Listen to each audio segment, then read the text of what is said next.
I had this aha moment of, "Oh, this just doesn't feel right." I've always had this dream of doing something in the arts, and I'm doing something that's so not that, that I just had this visceral reaction of, "Okay, I need to try this now or I'm never gonna do it." Hey everyone, today we're diving into the world of film production with Sharissa Holopainen, production manager, puzzle solver, and bridge builder between Hollywood and the Nordics. Sharissa shares how she turned what made her different into her biggest strength, the unexpected way she found her path into film, and why clear communication can make or break a production. From managing chaos on set to bringing global teams together, our conversation is packed with insight, grit, and a whole lot of passion. Let's get into it.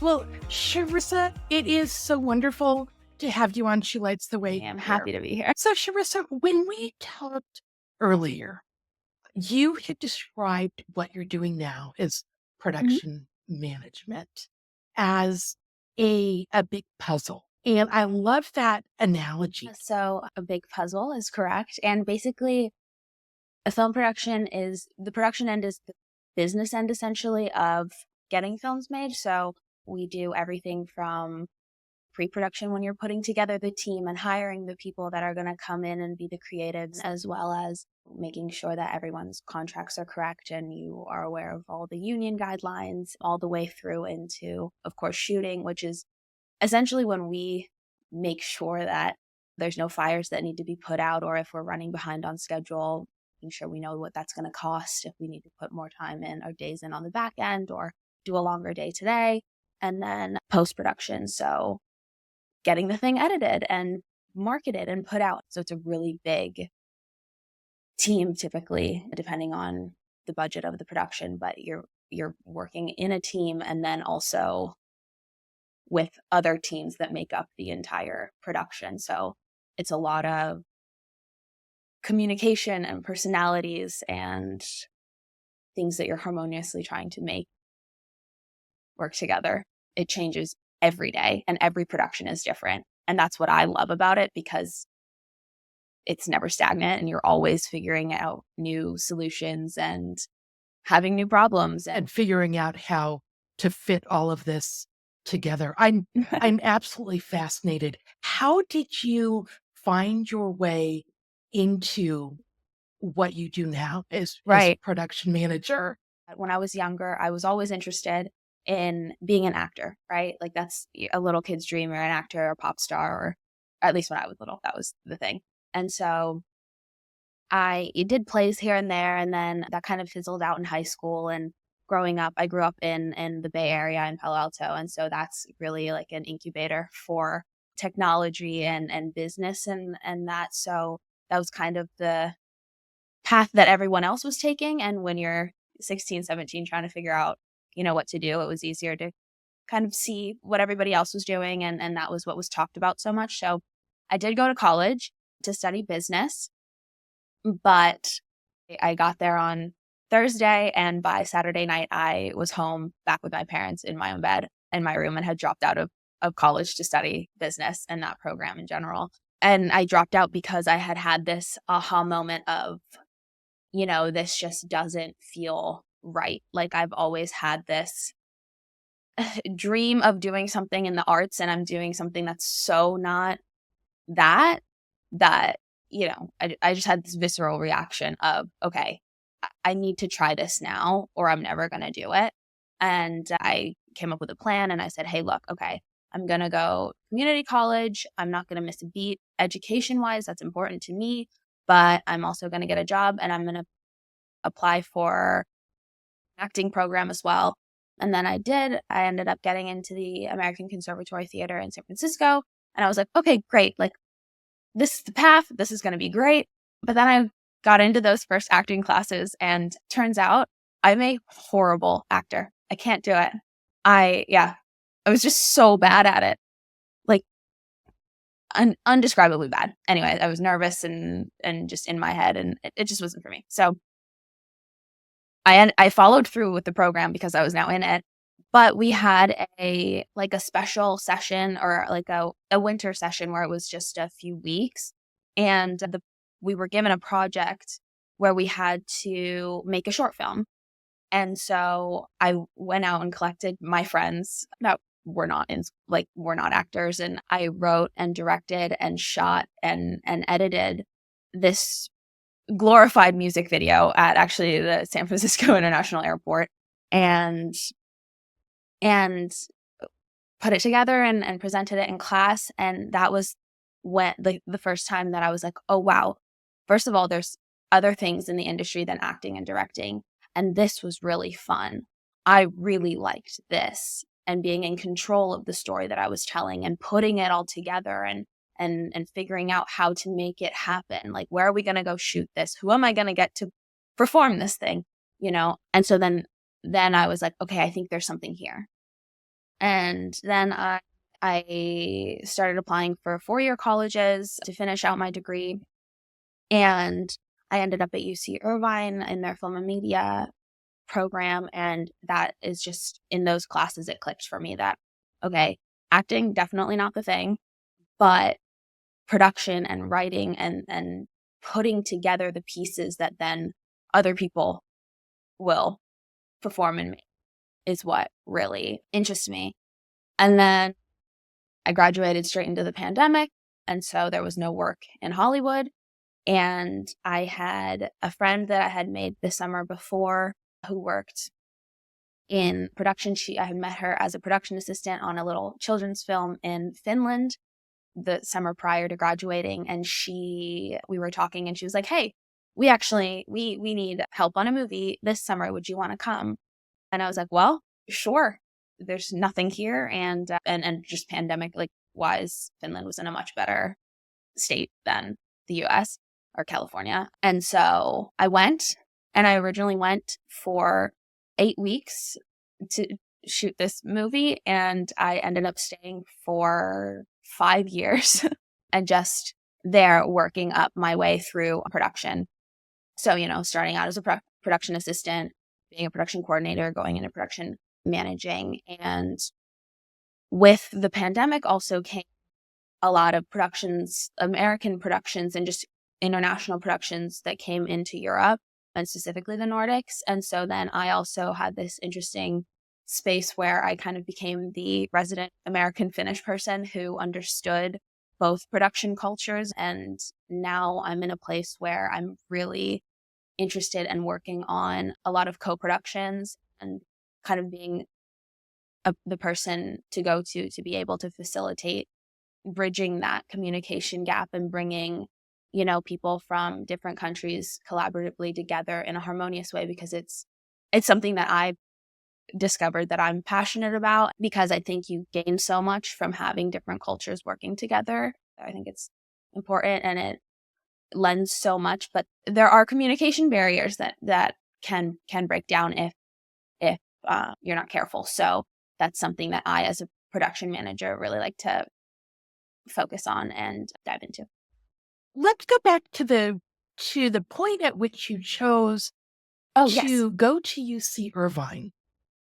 And what I thought was really interesting about that, and we talked about, you chose UC Irvine over USC. When I went to tour USC, I was convinced I was going there. Like, how would you not? Because of the name and what comes with it. And I toured, and it was so unbelievably competitive. It just felt really competitive and not collaborative, which then when I went to visit UCI, it was just such a world of a difference for me, where it was just emphasis on collaboration was so strong. And I knew already that you can't make movies alone. And that's why I ended up at UCI, because that just made sense to me. That's how you get films made, in my book. There's an African proverb that goes a little like, if you want to go fast, go alone. if you want to go far, go together. And I'm so reminded of that as you talk about your decision to go to UCI over USC. And as you point out, we all need to work together, and that's how you really Absolutely. get things done. The other thing that I thought was really interesting was when you made the decision to go to Yeah. Finland. I think you kind of fought against that because it maybe was a little bit of a swerve, on your path, but it also you got so much out of it. Having grown up between the two countries, I grew up in a Finnish household. I was born there, but I did move to California when I was really young. And so for a lot of the time when you're young, it's kind of weird to be different. And so I really resented being different and having a different language spoken at home and different foods that I brought for lunch at school. And so then there was a long time where I really like pushed it away. And then once I became a teenager and made my own friends on my own terms in Finland, my kind of perception started to shift a little bit. So it was a little bit more positive, and I wasn't being forced to spend summers there. I wanted to go spend time with my friends and see them and stuff like that. And so that was a big change as well. But then also once I went to school and was on this career path, so many different people from Finland to here were suggesting, like, why don't you go there? There's a film scene there, and why wouldn't you go work there? And I rejected it for so long, being like, oh, no one's gonna know what Finland, like, nobody ever knows where Finland is. No one's ever heard of Finland. Like, it's such a random place. Like, it's not gonna be real to, like, Hollywood is where you make movies and America is where you, like, so I rejected it for a really long time. And I when I finally went and realized the scope of what we do there and how quickly the industry has grown and how well it's regarded. Emma Thompson just had an article come out again about how much she loves Finland. They shot The Fisher Woman there last year, which it'll come out later. But like, you have big name stars who come, and we just shot a movie with Glenn Close. And like, we have, like, Finland is really highly regarded when people get a chance to go there. And so now my perception of it has shifted to, let's get more people to understand the beauty and the culture and what making films in the Nordics is like, versus being against it and not really recognizing the beauty that is doing things a different way or doing things somewhere else. We have brilliant tax incentives to the point where most indie films, I'm like, hey, and that's another thing that excites me about being in LA right now, of like seeing if I can convince or work together with producers here to convince them that, hey, you can shoot this thing that would take $10 million to make here if you can even get the permitting for it in LA, and we can make it $4 million in Finland. So for, mid-tier and lower budget movies, it's a no-brainer. One of the things that I think is so beautiful about what you've done is to take something that was your difference, meaning that made you different, and you really have turned it around into something that makes you unique.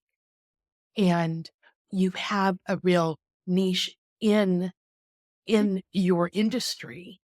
Can you talk a little bit about what that has done for you? I think embracing my niche and realizing that that's where my strength is, in understanding different cultures, or specifically American and Finnish model.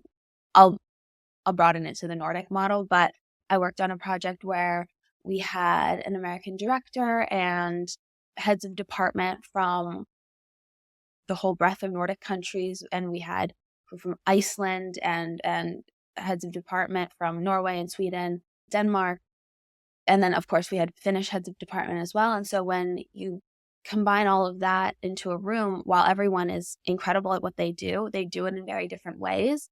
And so there's a really big part in understanding, okay, in the American model, everything goes through the director. So if everything is not being communicated through the director, they're going to think something's wrong and going to maybe not trust the heads of department as much, versus in the Nordic model, when you say something like to a Finnish person of, hey, I want this done, they will go off and they will do it, and they will do it incredibly. But there's not that like check-in phase of what would be construed as maybe pointless to them because they're a professional and they know what they're doing, versus just being in the American model, it's courteous to kind of check in and give progress reports. But in the Finnish person's eyes, it's superfluous. Like, it doesn't, there's no point. Like, they're going to get it done and it's going to be good. And then if there's issues, we'll fix them. But, when instructions are clear, there's no issues. And so then it's something that happens without you realizing. And then you have this kind of weird distrust or miscommunication. But when you know that this is the psychology behind where these work ethics are coming from and the expectations of communication are coming from, then it's easier to sit everybody down in a room or speak with people individually, preferably before the production even starts, and really open the lines of communication and set expectations and see ideally who's comfortable with what working model, and then just set that. Because it's much easier to know where you stand when you're given the rules beforehand, right? Like, most people can adapt to anything. They just need to know what they're adapting to. And I think that holds true for most situations, right? So, what's a project that you've worked on that deeply resonated with you on a personal level? I worked on a show that had a different name while we were shooting it, but when it came out, it's called Codename Annika. And that was really impactful for me because it was the first time that I had a fairly big role. I was in charge of a really big budget. And this was my first also international co-production that we did with, at the time, HBO Nordic. And we shot in Sweden for a couple of weeks, and we were shooting in Finland, and we had actors from France and Sweden and Finland and crew from every walk in between. This was the first time I've met and worked with one of my mentors and now good friends, and where our collaboration started and like working together. That entire production team, from our writer to our delegate producer to our line producer to our production managers to my department, because I was the head of my department, so me and my colleague, and like everybody in that production office was actually women. So that was really cool.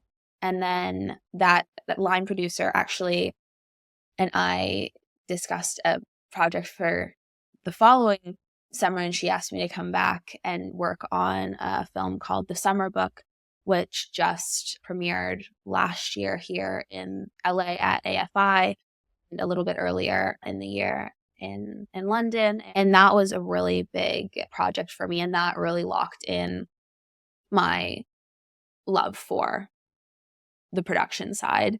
Our unit production manager on that project became like one of my best friends, and she's someone that I look up to immensely. That project just in general was just like the wildest summer camp experience I could imagine. We shot in the middle of the Baltic Sea for 5 weeks on an island that was an hour off of the coast of Finland. And yeah, it was an hour by boat each way every day on top of a 10-hour shooting day of like, and the weather was horrible most of the time, and does not care if you're shooting a movie. But when it was beautiful, it was so beautiful and so quiet, and just, if you have 60 people on an island together working towards the same goal, you kind of, it's cheesy, and most of the time people are like, you kind of become a family, and most of the time it's a very dysfunctional family, but like in the best way.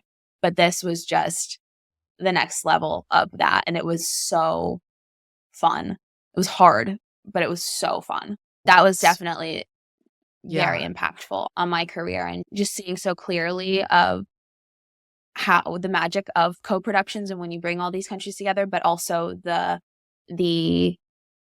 need for clear communication and just understanding of where everybody is coming from the get-go. And then just, that love of like putting puzzle pieces together. Like, you have to figure out, okay, if we can't shoot these scenes today and we have 3 actors that need to be on an island, but we have time restraints on the child because they can't work for more than X hours a day, but we only have 3 boats and they need to go at these times, and each boat has a different amount of time that it takes to get to the island. It's like real life math problems that you get in math class that don't make any sense. Like, but it is your job. Or like, if someone forgot a piece of equipment in Helsinki, and okay, like if I put it in a taxi cab to come to meet me in the harbor, it can be at the island in 3 hours, and like, okay, what do we need to push to make that fit? And like, then you have to obviously collaborate amongst different teams, like your